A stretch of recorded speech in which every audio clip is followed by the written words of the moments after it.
Hi, everybody. My name is Cynthia Johnson, and I am here on behalf of the Purposeful Project. This is actually my third, I think, event over the past couple years with the Purposeful Project, and I'm really committed and obsessed actually with the mission of their brand and the community. And I can see all of you already so active and engaged in the chat. Today's topic is going to be about personal branding. I am the co-founder of an agency called Bell and Ivy, and we actually run personal branding campaigns and what we call team branding campaigns for real people who are trying to leverage their own thought leadership, their own brand identity to benefit their businesses, their organizations, even just their career in many ways. I actually wrote a book on personal branding with Penguin Random House called Platform, The Art and Science of Personal Branding. And I have spoken all over and helped host workshops and teach people how to start their personal brand from scratch. This is not really a celebrity type discussion. We're more so focused on, and I'm more so focused on working with real people who want to make sure that they have job security or they're building a company. And I know many of you are building your own businesses from what I've been told. So while we have the chat open, if you could just drop in your business if you have, let's get started. As we go along, please feel free to drop in any question. I want to make this extremely collaborative because I know personal branding has sort of taken on a crazy life of its own through the pandemic, where it became super important to know who you are online and for people to understand who you are very quickly by looking you up or seeing a profile somewhere. So please drop in any questions that you have. I'll stop. I'll make sure we answer them. But until I get my first question, I'm going to start with what do you do if you haven't started at all? You have nothing. There's nothing about you on the internet. And all of a sudden, everybody and everything has to be on the internet. The first suggestion is always, first and foremost, to search yourself. And I know this sounds a little bit sort of rudimentary and obvious, but it's actually not obvious to everyone, because you think about being a content producer first and foremost, right? You don't realize that you've already been one. Starting by searching yourself online and knowing what is out there about you already is key to starting your personal brand. First things first, where do I exist already? And where do I not exist that I should? And should anything online be updated? So what I do is I put an Excel spreadsheet together and I say, we're going to kill this, we're going to keep this, and we're going to edit this. Once that list is made, the next step is narrative development. Most people start building a brand during a career transition, launching a business, some sort of life change that has happened. And I'm actually seeing so many businesses in here. This makes me so excited. Look at all these entrepreneurs. Wow. And so when you look at everywhere you are online and you're saying, okay, now I have to first update, add, remove, etc. Well, what are you updating it with? You have to change the narrative. You have to look down and say, all right, there are three types of bios that exist online for you.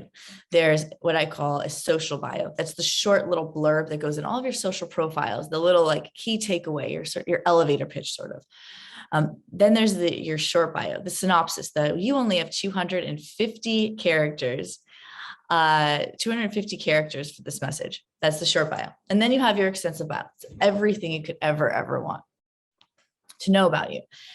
Have those three things ready. The second thing you want is a photo.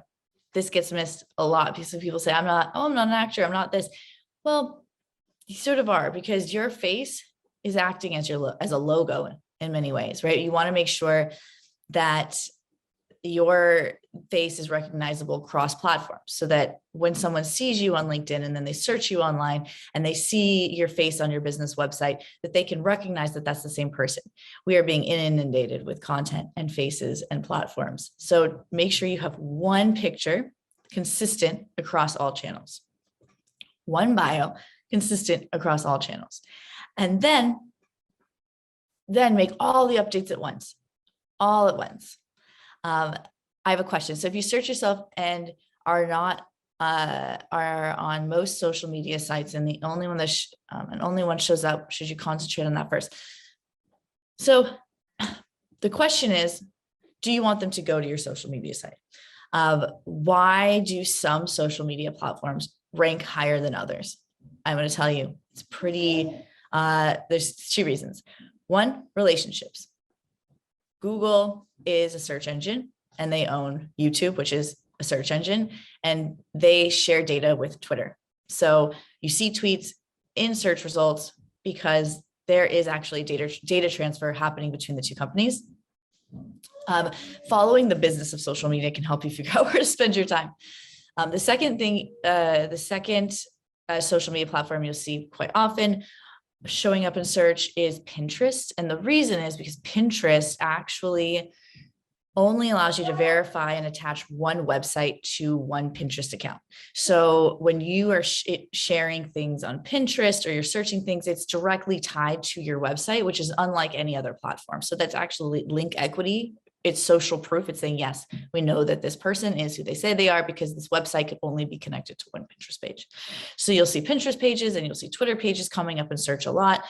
Less so Facebook, because Facebook and Instagram compete with Google and YouTube for our eyeballs. So you don't see Facebook showing up as much, but it doesn't mean it's not important. It just means that it's its own search engine. And so thinking about it that way, because if Google is the most important place for you, then you want to spend some time on YouTube, you want to spend some time on Twitter, you want to spend some time on Google My Business, because those are the places you want to grab your Google knowledge panel and then just be there. And I don't think that the focus, LinkedIn is also a really great one for people. Obviously, it also ties directly back to your business, but you have to make sure that your profiles are really, really completed. And by completed, I mean every section where it says tag your Twitter page, tag your YouTube, add your website. You have to do this because that is you telling the search engines that you own those platforms and that they can safely suggest this LinkedIn page for when someone is searching for you. So fill out your platforms completely. Next question, do you suggest making accounts for all social media platforms, or do you have specifics for certain brands? I do suggest making a profile for your brand. There is a website called Knowem. That's KNOWEM.com, I believe. I have to double check. But Knowem will actually grab all of your social platforms at once. And you don't have to be active on all of them. What you need to do is you need to take your profile picture, whether it's for you or your business, and you need to label it appropriately. So meaning that the subject or the title of that image should be, in my case, it would be Cynthia Johnson, maybe Dash Bell and Ivy headshot or something to that effect, and make sure that that image is the one that you use to grab all of your different social media profiles. And then again, making sure that the bios are consistent. You don't need to be active in all of them, but you should claim the space because no one else should be able to. Two, search engines are really good at reading the subjects and the titles of images. They're not so great at reading images. So make sure that you're labeling everything properly. That way they can grab your face when someone's searching for you. And Knowem just quickly grabs all of the accounts, same password, et cetera.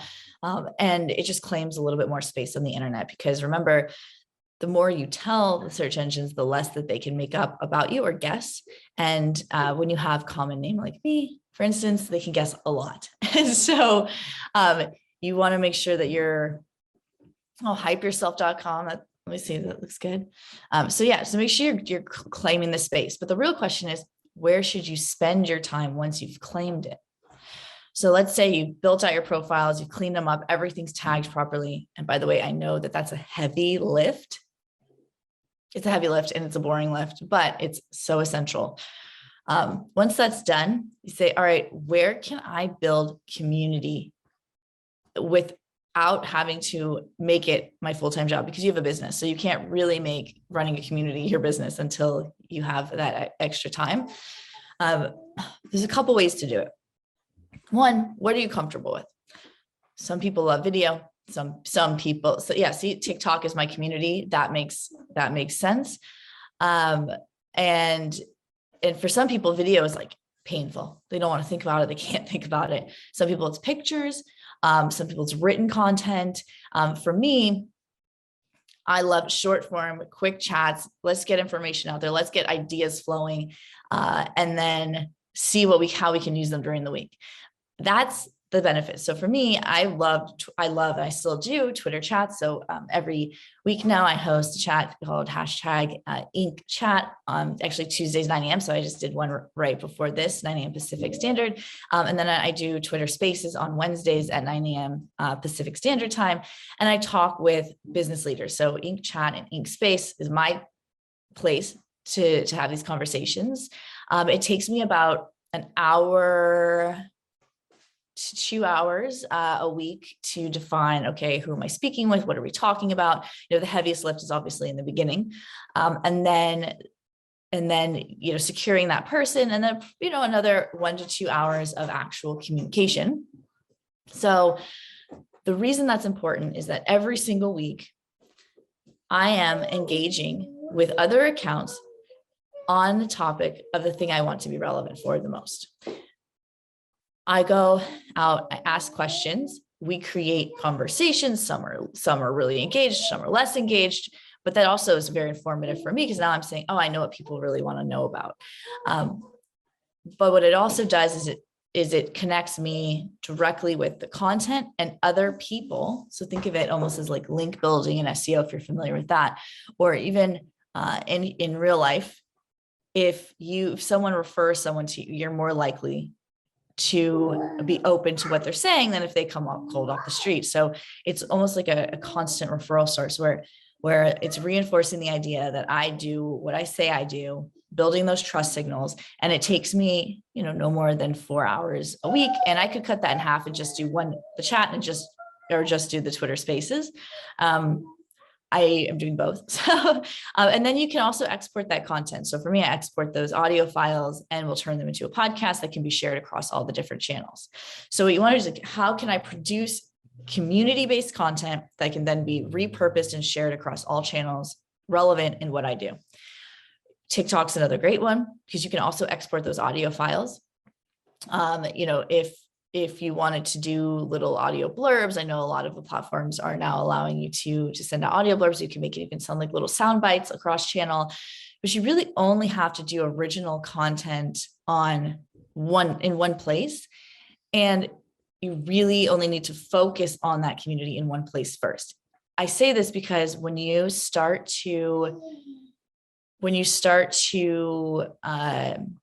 try to be everywhere at once, you burn out. You also start to break your audience up, because again, this isn't really it's not your full-time job. It's to support your business. So, check in with yourself every couple months and say, okay, I've given it my all. And did I reach my goal? Did I reach more referrals?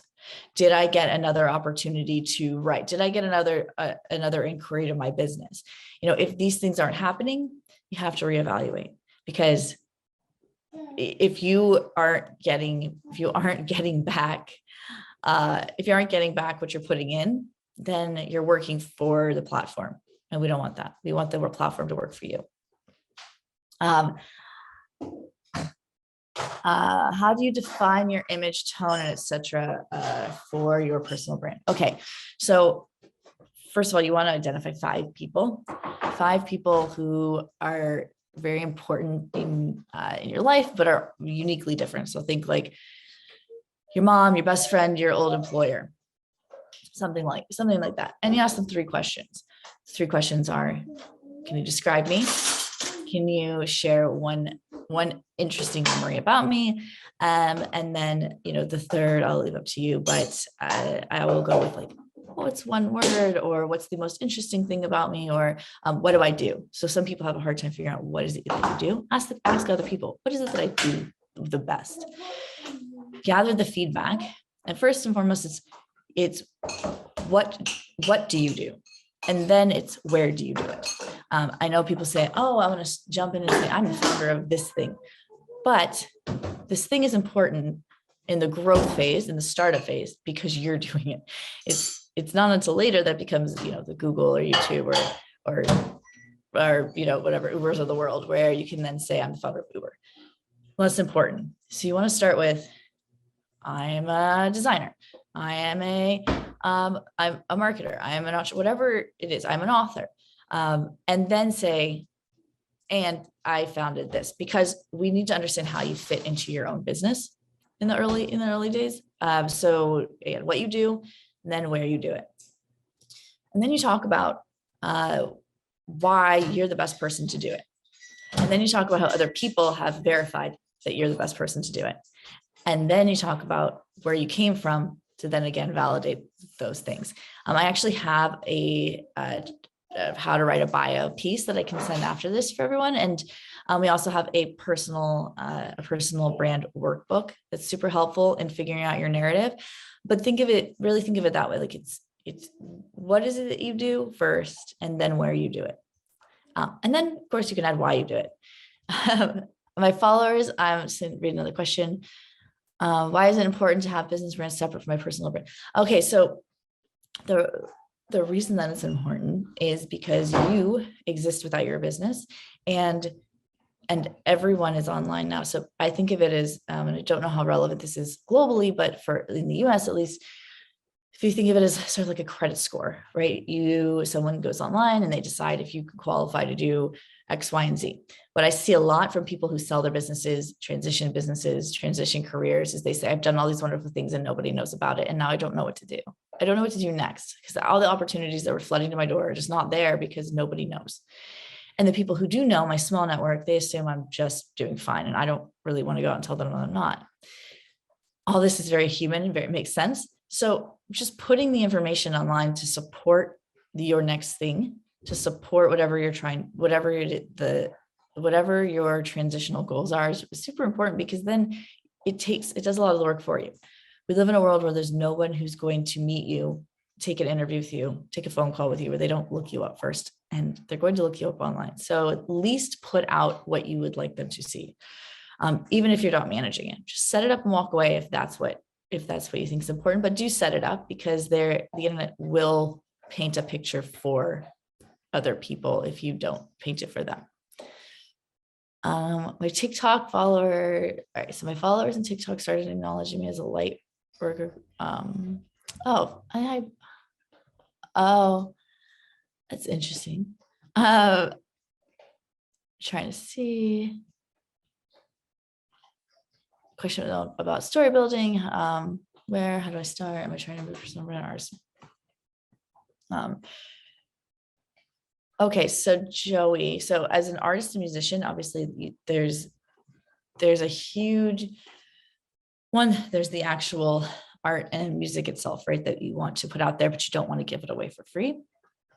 I would say that when making sure your profiles are fleshed out, and then thinking about the space where it gives you an opportunity to showcase and engage with other people in what you do. So thinking of it as like an art gallery online, or thinking of it as a live show online, instead of thinking of it as just you being online.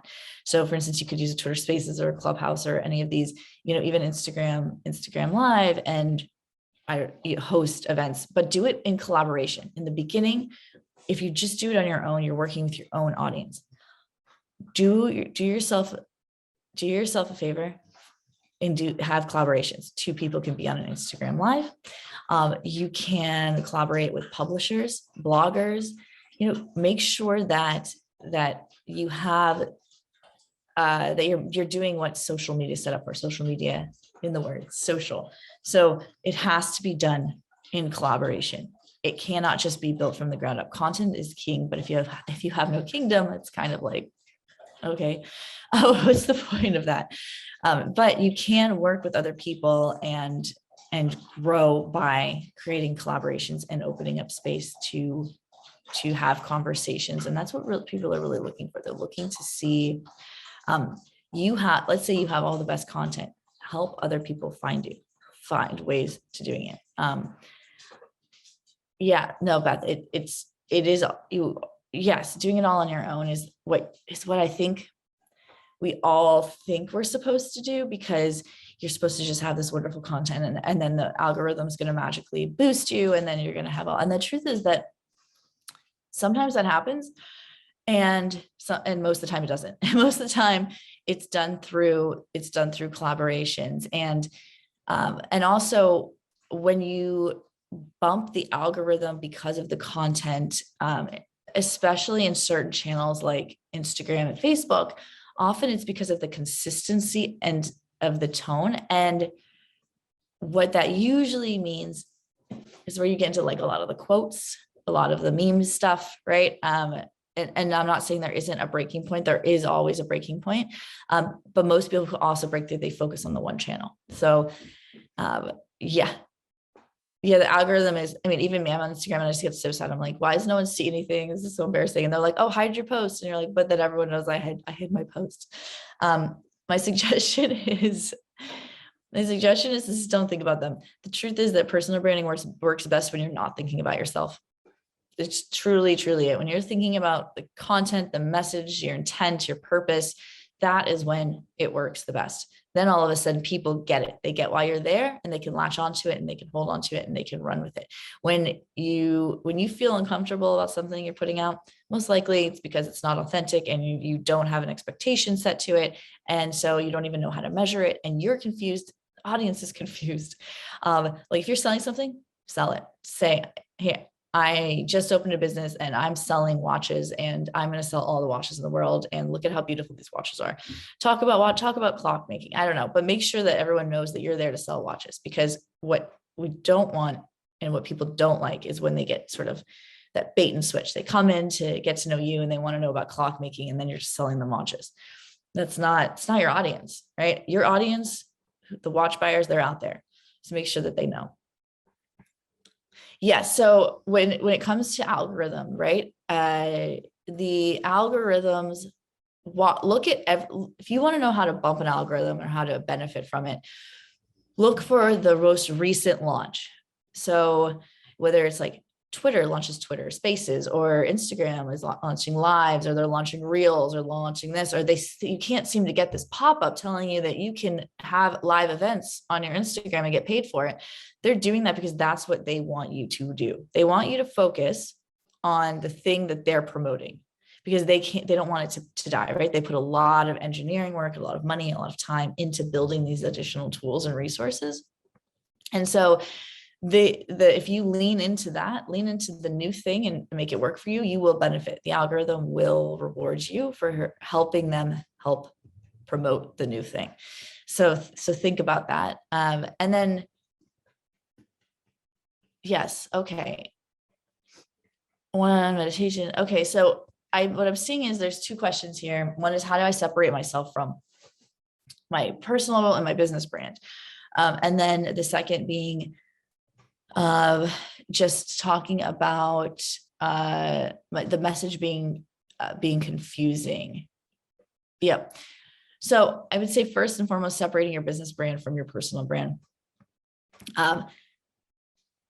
Well, it really depends on the business. So if you are the business, you're the one-on-one CEO coach, that is a little bit different, because you are the business, unless you plan to branch out.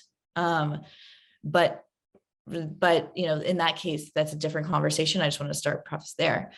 Let's say your business is not you. What you can do as your personal brand is be specific in talking about what it's like to run a business.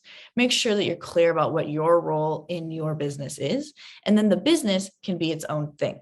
It can benefit from you. But what you don't want is, and I've made this mistake early on, where you position yourself incorrectly in your business online. And then people come. So for me, I'm a marketer by trade. I love marketing, just love it. But I have to run a business, and I cannot be involved in every single campaign.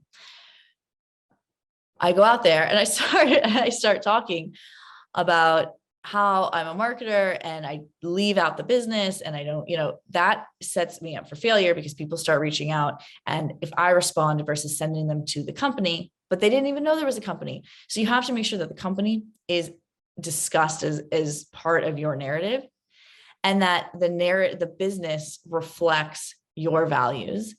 But yes, I don't know. I'm sorry if this is a little confusing, but essentially make sure people know you run a business. Make sure that people know who you are in the business, why you started it, and make that part of your story. The business can operate as any other business does. What you don't want is to set the wrong standard. And if you're expensive, tell people you're expensive. Like if you have writing deals, if you start writing deals all the time on your personal for your business, you could be devaluing the business, and people will be upset when they're not working directly with you. So again, hi, I run my own business. I've got a wonderful team. We're in 3 different states. We do have global clients, but we work remotely in the United States. I can't wait to introduce you to them. That's the kind of message you want, but like people should trust that you hired the right people. People should trust that you set up the business appropriately and that they're safe in your business's arms because you set it up, not because you're actively engaged. As a coach, it's a little bit different. I think where some coaches make mistakes is when they become too available for free. So they use the platform to give away just a little bit too much. You don't want to look, unless you're coaching people on social media, I would say that you want to be sensitive and to understand the kind of people you're trying to reach and what their expectation of you might be. Because if it looks like you've given all the goods away on social media, you might not be getting the quality of the client or the level of client that, okay, great. So is the messaging issue, Beth, then on social media, or is it on your website? Is it in the way you introduce yourself? Where's the biggest hurdle?